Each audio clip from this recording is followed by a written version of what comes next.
Okay, so the next property I'm going to learn is the multiplication of by n property. Okay, so this property is also very important when you are doing your Z transform problems, because in most of these questions we are going to use, we will be using this property, right? Every property that you have learned so far, all these properties are mainly used for finding the Z transform of various equations. These equations, they'll give you the exam, and you need to understand which property you need to apply for that particular problem. Okay, and also you don't have to and also you need to learn the Z transforms of all the basic signals. Okay, if you know that, and if you know all these properties, then every Z transform problems will become very easy for you. Just remember which property to apply and which equation you need to apply. Okay, so in this property it states that if Z transform of x of n is x of z, then the Z transform of n x of n. So here you can see that n is time, right? This is a discrete signal, so n is a function, so n is a time, so n x of n is a function of time. So this signal is basically multiplied by time n. So Z transform of n x of n is equal to minus z into d by dz of x of z. Okay, this is the equation. And Z transform of n raised to k, suppose if it is n square or n cube or n raised to 4, like that, n raised to k x of n is nothing but we are going to find the power of minus z d by dz raised to k x of z, minus z d by dz raised to k x of z. Okay, now let's look at the proof. We know that the Z transform of x of n, the Z transform of x of n is sigma n is equal to minus infinity to plus infinity x of n into Z raised to minus n. Okay, so now I'm going to find the Z transform of nx of n. So the Z transform of nx of n is, what you have to do is simply replace x of n with nx of n. So that means this equation becomes sigma n is equal to minus infinity to plus infinity nx of n Z raised to minus n. Okay. Now what I'm going to do is that I'm going to split this Z raised to minus n, okay, into Z raised to minus n minus 1. Right, Z multiplied with Z raised to minus n minus 1, which means, because if you multiply these two, you will get Z raised to minus n. So I'm going to divide this Z raised to minus 1 into two parts. One is Z multiplied with Z raised to minus n minus 1. Okay, then, and since this Z is a constant, because the sigma varies only with respect to n, right? Respect only varies to n, and or here it is n, here it is x of n, and here it is Z raised to minus n minus 1. So this Z is, as far as this equation is concerned, this Z is a constant, so I'll take it outside. Okay, then I will group the terms n into Z raised to minus n minus 1, right? So the equation becomes Z into sigma n is equal to minus infinity plus infinity x of n into Z raised to minus n minus 1. Okay, so why I am grouping this? Why I'm grouping this is because we know that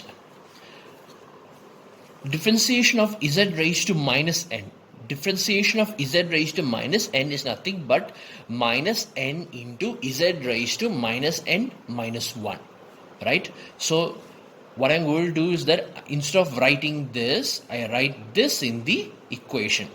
So you will get, your equation becomes Z transform of nx of n is equal to Z into sigma n is equal to minus infinity to plus infinity x of n into, so instead of writing n Z raised to minus n minus 1, it becomes minus of d by dz Z raised to minus n. Okay, and then what I'm going to do is that here you know that this differentiation takes place only with respect to Z, only with respect to Z, and there is no Z anywhere over here except here. This is the only Z in this equation from here to here. If you check the equation from here to here, this is the only part where there is an Z over here. So as far as the sigma and this x of n is concerned, this Z is the d by d, this is itself remains as a constant. So what I'm going to do is that I'm going to take this d by dz outside over here. right? This I'm going to replace this and put this over here. So that means this equation basically becomes z into minus d by dz sigma n is equal to minus infinity to plus infinity x of n z raised to minus n. Okay, then we all know what is sigma n is equal to minus infinity x of n z raised to minus n something but x of z itself. So that means you will get the equation minus z by dz x of z. Okay, in other words, is a transform of nx of n is equal to minus z d by dz x of z. Okay, similarly, if we do this equation for n square or n cube or n raised to 4 or anywhere, what this happens is that you are repeating the same process twice, that many times. If it is n square x of n, then you are repeating this process 2 times, and you will get us this equation. Or if you're 3 times, and you are repeating this process 3 times. So that means, in other words, z transform of n raised to k x of n is nothing but minus z d by dz the whole raised to k x of z. Okay, this is the multiplication by n property. Okay. Oh, and one more thing I forgot to mention, that this equation has a meaning for it. Okay, this equation has a meaning. Most of you will be confused by what this equation actually means. Okay, this equation does not mean this.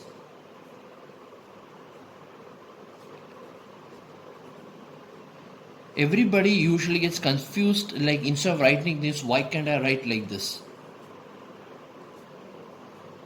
This equation is wrong. Okay, this does not mean that you can put the k inside. Okay, this does not mean that you can put the k inside. This equation actually means different. These two are actually different equation. This equation is wrong. Okay, this equation is wrong. You are not supposed to take the differentiation that many times and then multiply it with minus z. The reason is, let me tell you what is the difference between these two equations. Okay, then you will understand why this equation is wrong. Okay, for example, let me put a value for k. Let k be equal to 2. Let k be equal to 2. Then I will tell you the difference between these two equations. Okay, so if I write like this, okay, then this becomes minus z d by dz the whole raised to 2 x of z.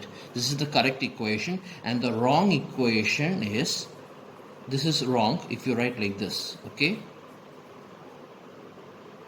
it's okay. Anyway, I write that also, minus z the whole square d square by dz the whole square x of z. Okay, so this equation is actually wrong and this equation is correct. What is the difference between these two equations? Let's look at the wrong equation first.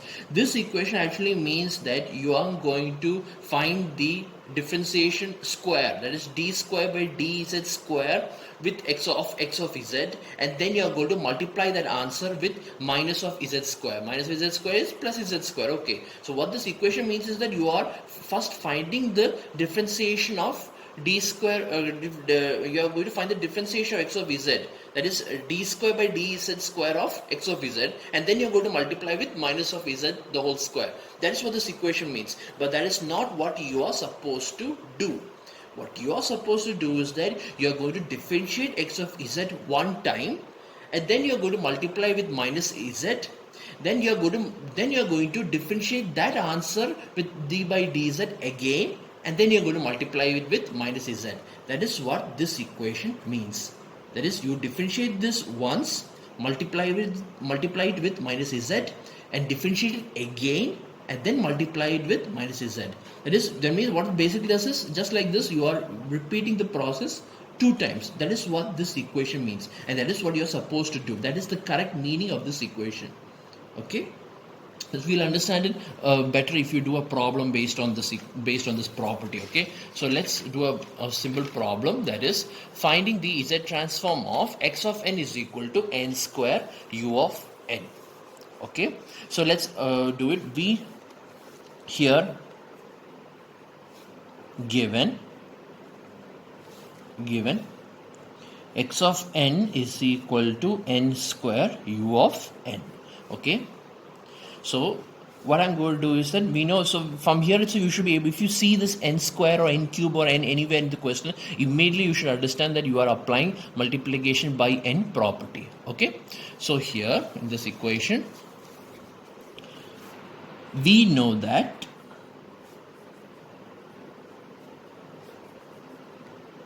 we know that Z transform of u of n.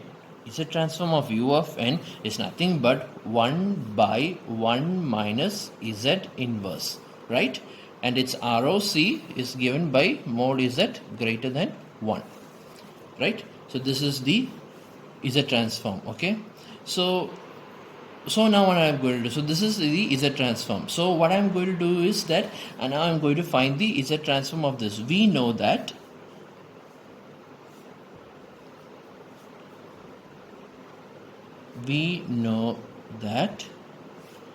Z transform of n square x of n square x of n is equal to minus z d by dz the whole square x of z, right? So therefore Z transform of n square u of n is nothing but minus of z d by dz of this value, that is this value over here, that is 1 by 1 minus z inverse, okay, the whole square, yeah, over here is whole square. So that's what it means. So finding differentiation like this will be a little bit difficult. So what I'm going to do is that I'm going to make the, instead of writing z inverse, I'm going to make it all into z. So it will be very easy for me to differentiate. So it will be dn minus z the whole square, and this becomes z by z minus 1. Okay, this is what it is. Alright, and this is nothing but minus z d by dz of, let me write like this, minus z again, and then I'm going to differentiate this with one time. So when differentiating one time, this is u by v, so that means this is v into du, v into du is 1 minus u into dv, u is z in dv by z minus 1 the whole square, this z and this z will cancel and you will get plus z. So that means this is nothing but minus z d by dz of z by z minus 1 the whole square. You see, so what I did over here is that one time I differentiated this and then multiply with minus z, then I got this. Now what I'm going to do is I'm going to differentiate this one more time and then multiply it with minus z, then you will get the final answer. In other words, z transform of n square u of n is nothing but minus z, let me write the equation again, it will be d by dz z by z minus 1 the whole square, okay, and this is minus z of, so now I'm going to differentiate this, so this will become, this is u by v, so v into du minus u into dv by v square, so z minus 1 the whole raised to 4, okay. Then what I'm going to do is that, okay, so this is your answer. So now you're going to need to make it more beautiful, that's all. Minus z here, how can I make it beautiful? Yeah, I can take z minus 1 common, right? So if I take z minus 1 common, how does it look like? This will become z minus 1 into, it will be z minus 1 minus 2z, right, minus 2z by z minus 1 the whole raised to 4, okay. So if I just cancel this once, and this becomes 3, which in other words this equation becomes minus z of, and this is nothing but z minus 2z is minus z, so minus z minus 1 by z minus 1 the whole cube, okay, and minus z into this is nothing but minus or minus becomes plus, so this becomes z into z plus 1 by z minus 1 the whole cube. This is your final answer.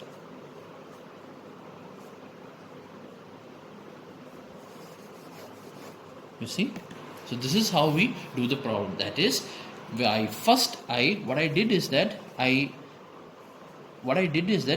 changed this question, and I know I'm not I applied this method, that is this one into this one of x of z.